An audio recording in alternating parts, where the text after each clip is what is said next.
Hello everyone, welcome to Hindi Shiksha. हम previous class में भगवती चरण वर्मा जी के द्वारा रचित चित्रलेखा उपन्यास के कथावस्तु के बारे में डिस्कस कर रहे थे। उसके बाद चित्रलेखा उपन्यास में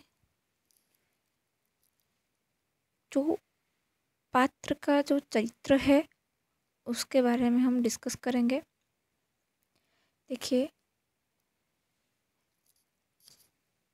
इस उपन्यास में जो पात्र है वो कौन है? चित्रलेखा, विजयगुप्त, कुमारगिरी, रत्नांबर, श्वेतांक, विशालदेव, मृत्युंजय, यशोधरा, ये सब पात्र है। लेकिन चित्रलेखा उपन्यास में जो मुख्य पात्र है वो कौन है? ना चित्रलेखा, विजयगुप्त तथा कुमारगिरी, ये तीनों इस उपन्यास के मुख्य पात्र है। तथा सहयोगी पात्र कौन है? ना महाप्रभु रत्नांबर तथा उनके दो शिष्य श्वेतांक और विशालदेव तथा मृत्युंजय एवं उनकी पुत्री यशोधरा, ये सब सहयोगी पात्र है। ठीक है, समझ में आ रही है? तो इस उपन्यास में मुख्य पात्र तीनों कौन है? चित्रलेखा, विजयगुप्त और कुमारगिरी। और सहयोगी पात्र कौन है?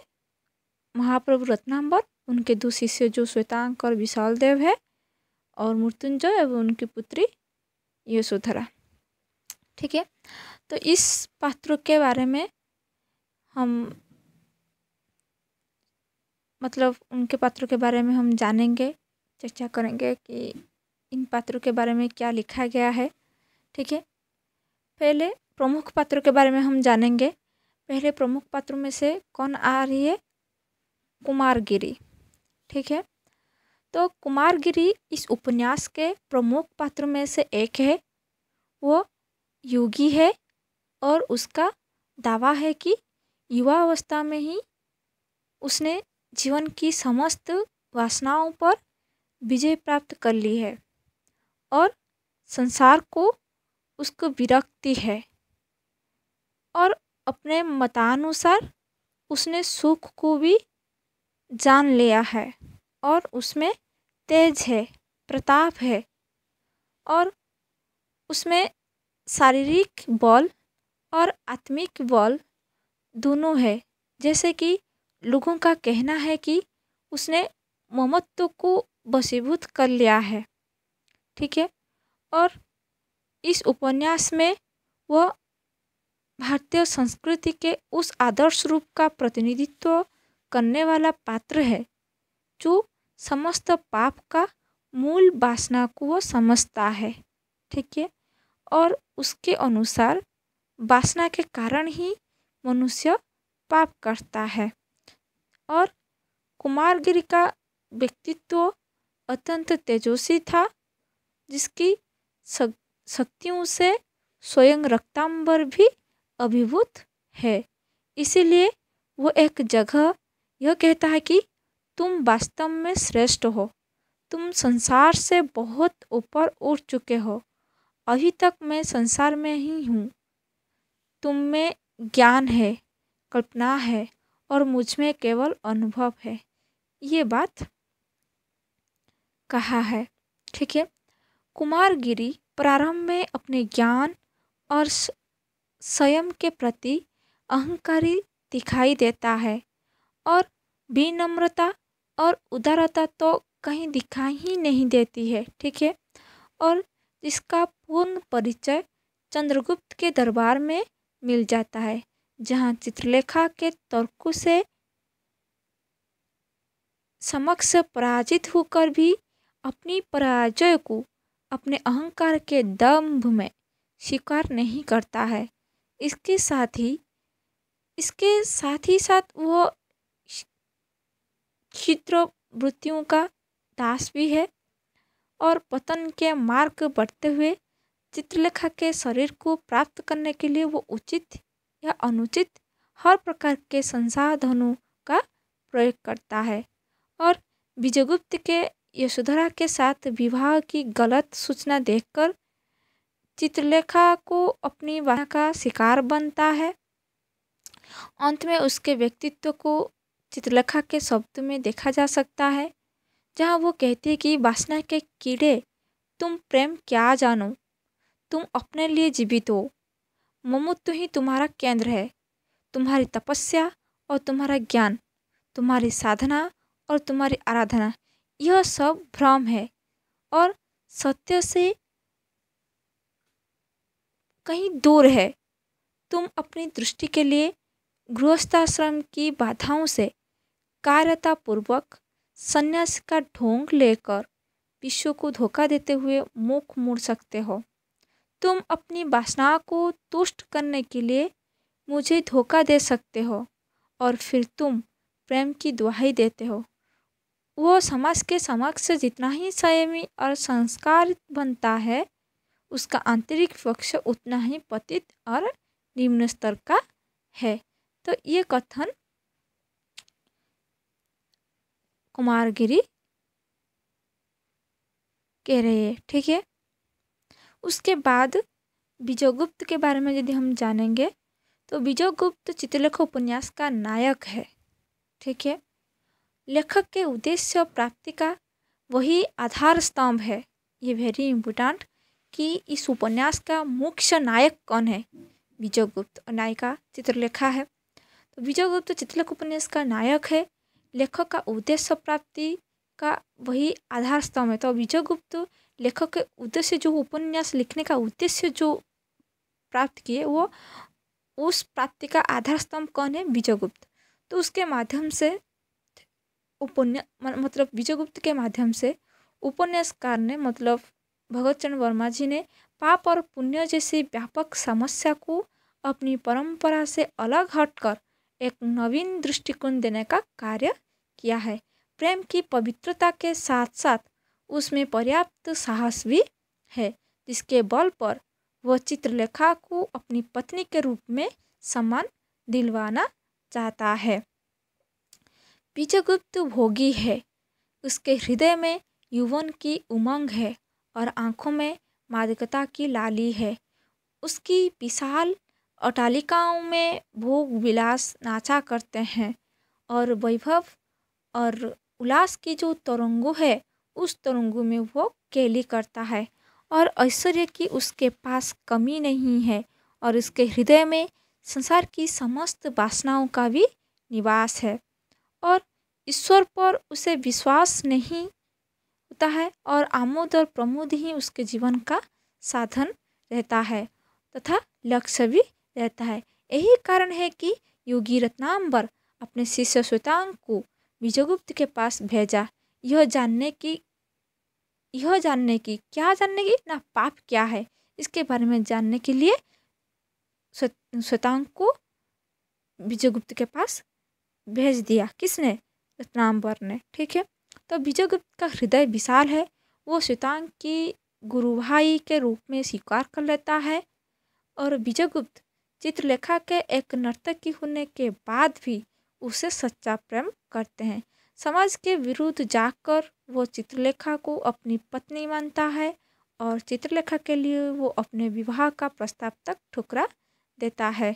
चित्रलेखा भी विजयगुप्त के लिए अपने प्रेम का त्याग कर कुमारगिरी के आश्रम दीक्षित होने चली जाती है और विजयगुप्त को जब यह ज्ञान होता है तो वो चित्रलेखा को समझाने चाहती है कि चित्रलेखा को समझाने उसके कुटी पर पहुंचता है, परंतु उसे निराश होकर लौटना पड़ता है। वह परिस्थितियों से निकलने का प्रयास भी करता है, कौन? विजयगुप्त, परंतु सफल नहीं हो पाता है तथा काशी प्रस्थान करने का निश्चय भी कर लेता है।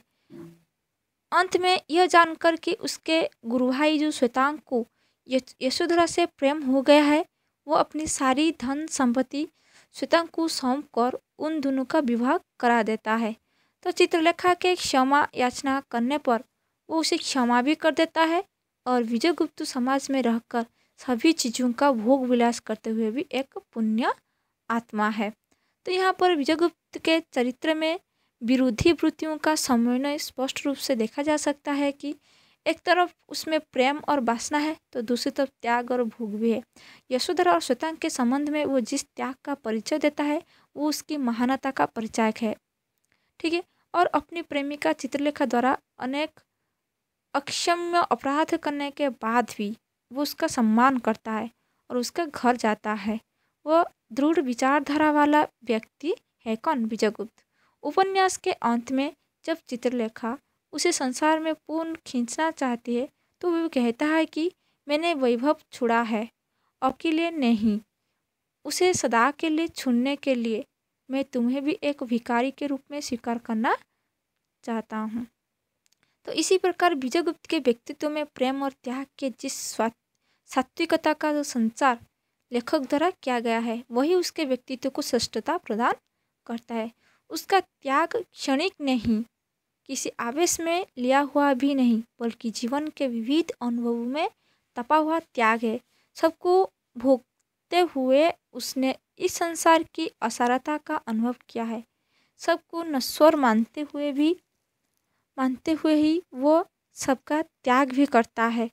उसके लिए यदि जीवन में कोई वस्तु पूज्य है तो वो है श्रद्धावना, ठीक है, और प्रेम। और विजयगुप्त में ये दोनों गुण स्पष्टतापूर्वक देखे जा सकते हैं। यही कारण है कि विजयगुप्त का चरित्र इस उपन्यास के पात्र में श्रेष्ठता का हकदार कहा जा सकता है। तो ये था विजयगुप्त का चरित्र, कैसे था वो चरित्र। उसके बाद चित्रलेखा इस उपन्यास की केंद्र बिंदु है।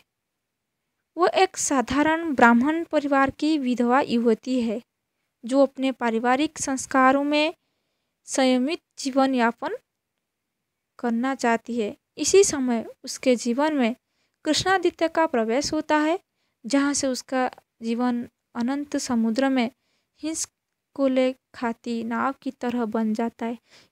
यद्यपि कि वो अपने व्यवसाय के प्रति भी पूर्णतः प्रतिबद्ध है। इसीलिए विजयगुप्त से कहती है कि नहीं, मैं व्यक्ति से नहीं मिलती, मैं केवल समुदाय के सामने आती हूँ, व्यक्ति का मेरे जीवन से कोई संबंध नहीं। ये बात चित्रलेखा विजयगुप्त को कह रही है। उपन्यास में चित्रलेखा पाटलिपुत्र की सुंदर नर्तकी के रूप में प्रस्तुत होती है। उसका वेश्यावृत्ति स्वीकार न करना उनके व्यक्तित्व में संबंधित असाधारण बात है। उसके कई कारण थे और उन कारणों का उसके विगत जीवन से जो गहरा संबंध था, और वो विधवा उस समय हुई थी जिस समय उसकी अवस्था 18 वर्ष की थी। विधवा होने के बाद स्वयं उसका नियम हो गया था, किंतु ऐसा अधिक दिनों तक नहीं चल सका। एक दिन उसके जीवन में कृष्णादित्य ने प्रवेश किया। कृष्णादित्य से चित्रलेखा को पुत्र की प्राप्ति हुई, लेकिन पिता व बेटे दोनों ने संसार को छोड़ दिया। उसके बाद एक नर्तकी ने उसे आश्रय देकर नृत्य तथा संगीत कला की शिक्षा दी। फिर नृत्य में वो अद्वितीय बन गई। पाटलिपुत्र का जन समुदाय चित्रलेखा के पैरों पर लौटा करता था, पर चित्रलेखा ने स्वयं के तेज से जनित क्रांति को बनाए रखा, लेकिन विजयगुप्त पर मुग्ध होने से वह न बच पाई। इसी रूप में चित्रलेखा परिस्थितियों से वशीभूत होकर चलने वाली युवती के रूप में आती है। इस विलासी और वासनामयी जो रमणी के साथ साथ चित्रलेखा तेजस्वी और विदुषी भी है। इसका परिचय वह चंद्रगुप्त की सभा में अपनी तर्कना शक्ति से कुमारगिरी को पराजित करके देती है। इसी प्रकार कुमारगिर के आश्रम में जाने पर प्रकाश पर लुप्त पतंग का अंधकार को प्रणाम, ये कहकर एक दार्शनिक होने का परिचय भी देती है चित्रलेखा विजयगुप्त से अत्यधिक प्रेम करती थी, परंतु आगे चलकर वो कुमारगिरी पर भी मोहित हुई, जो कि उसके जीवन की सबसे बड़ी भूल थी। और चित्रलेखा विजयगुप्त के भविष्य के लिए विजयगुप्त का त्याग करके वो कुमारगिर के पास दीक्षित होने गई, परंतु कुमारगिर ने उसे असत्य जाल में उलझाकर उसका शोषण किया। जब चित्रलेखा को सत्य का ज्ञान हुआ तो वो आश्रम छोड़कर अपने भवन लौट आई, मतलब अपने भवन को लौट गई। और विजयगुप्त के ऐश्वर्य त्यागने की बात जब चित्रलेखा को ज्ञात हुई, वो विजयगुप्त से क्षमा मांगने लगी और विजयगुप्त ने उसे क्षमा किया और दोनों ने अपनी धन संपत्ति त्याग कर पाटलिपुत्र से प्रस्थान किया। इसी तरह इस पूरे उपन्यास में चित्रलेखा एक रूपगर्विता, उन्मादिनी, विलासी स्त्री के रूप में दिखाई देती है, जो सदाई पुरुष को अपनी वासना का शिकार बनाना चाहती है। वो अपने व्यक्तित्व से इस उपन्यास के लगभग सभी पुरुष पात्रों को प्रभावित करती है। इतना ही नहीं, विजयगुप्त को यशोधरा से विवाह करके और वंशवृद्धि के लिए प्रेरित करके वो अपने त्याग वृत्ति का परिचय भी देती है। कौन? चित्रलेखा ने। इसी प्रकार लेखक ने एक प्रेमिका को पत्नी का स्थान दिलवाकर चित्रलेखा के रूप में प्रेम और वासना के भेद को स्पष्ट कर दिया है। जहाँ प्रेम स्थायी है, उसमें संपूर्ण समर्पण है, वही वासना क्षणिक है, स्थायी है। यद्यपि कि यही वासना चित्रलेखा के चरित्र की कमजोरी है, तो इसी कमजोरी के कारण यह कुमारगिरी के जाल में बहुत जल्दी उलझ जाती है और जब तक उसे होश आता है तब तक सबको समाप्त हो जाता है। चाहकर भी वो अपने प्रेमी विजयगुप्त को अपने भवन में नहीं रोक पाती है और उसे भी विजयगुप्त के साथ ही सब कुछ त्यागना पड़ता है। और उपन्यास के अंत में अपनी त्यागी वृत्ति के कारण चित्रलेखा अपनी संपूर्ण दुर्बलताओं के बाद भी पाठक की सहानुभूति प्राप्त कर लेती है। इसीलिए अंत में यह कहना उचित होगा कि चित्रलेखा स्थिर चित्त नहीं है। उसने अपने वैधव्य में वैराग्य साधने की बात सोची, लेकिन कृष्णादित्य के आते ही उसका विचार बदल गया और उसे अपने जीवन में स्वीकार कर लिया। एक नर्तक के रूप में विजयगुप्त को उसने पहले तो समुदाय के सामने ही मैं आती हूँ कहकर स्वीकार किया, लेकिन बाद में उसी से प्रेम करने लगी। यहाँ तक कि अपने मनोरंजन के लिए वो श्वेतांग को भी आकर्षित करती है। बाद में उसी से कहती है कि मैं संसार में एक मनुष्य से प्रेम करती हूँ और वो है विजयगुप्त। लेकिन कुछ समय बाद ही वो कुमारगिर से प्रेम करने लगती है।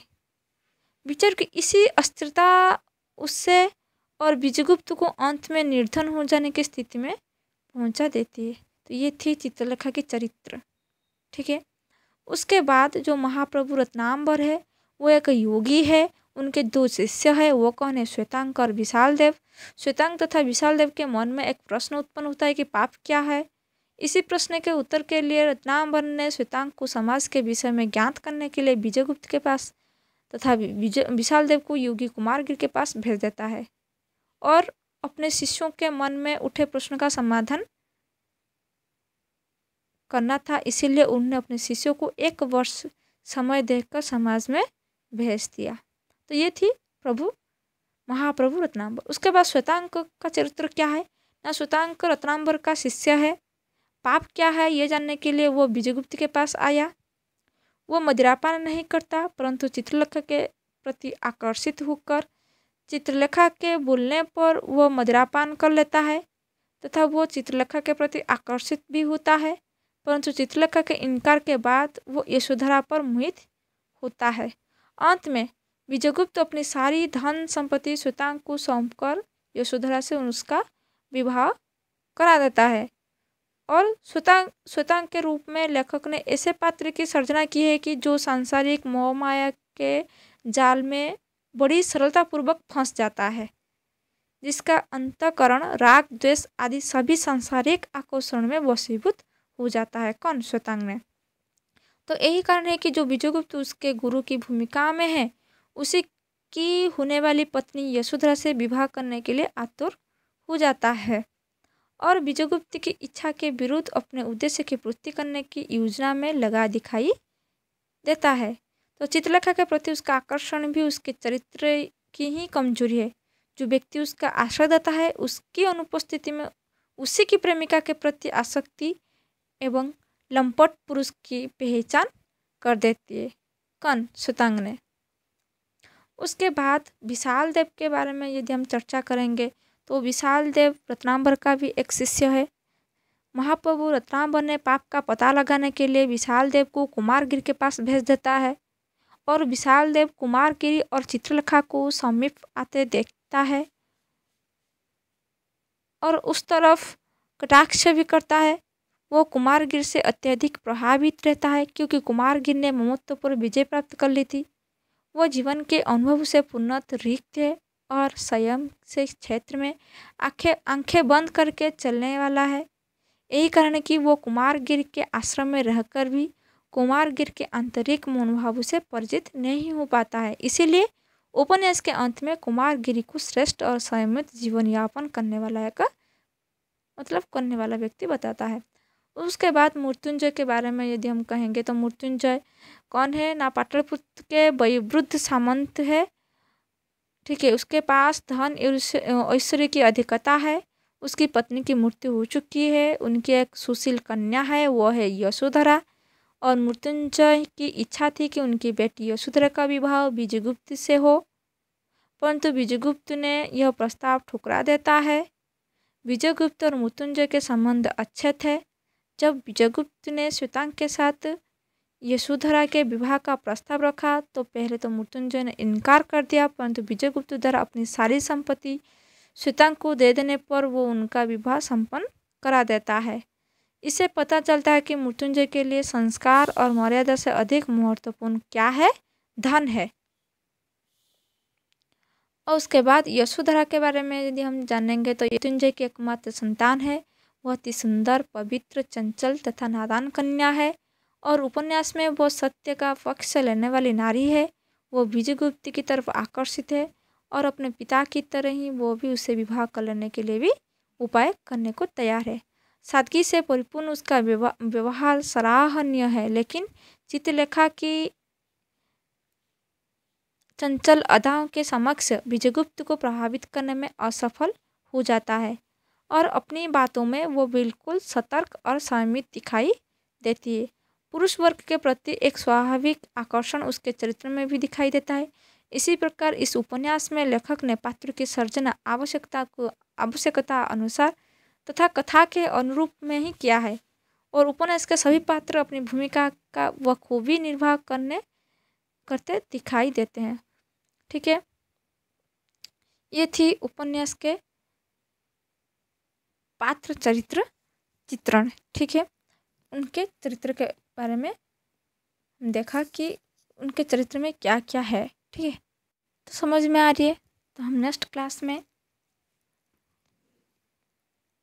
यशोधरा उपन्यास के जो चित्रलेखा जो उपन्यास है उस उपन्यास के मूल सारांश के बारे में हम जानेंगे। ठीक है, तो हम नेक्स्ट क्लास में मिलेंगे। तो कैसे लगा? यदि मेरी क्लास आप सभी को अच्छे लग रहे हैं तो लाइक कीजिए, ज़्यादा से ज़्यादा शेयर कीजिए और यदि मेरे चैनल में नए आए हैं तो सब्सक्राइब कीजिए और बेल आइकन को प्रेस कीजिए ताकि मेरे सारी क्लास आप सभी को नोटिफिकेशन मिल जाएगी। ठीक है, तो नेक्स्ट क्लास में मिलेंगे। Thank you very much for watching this video.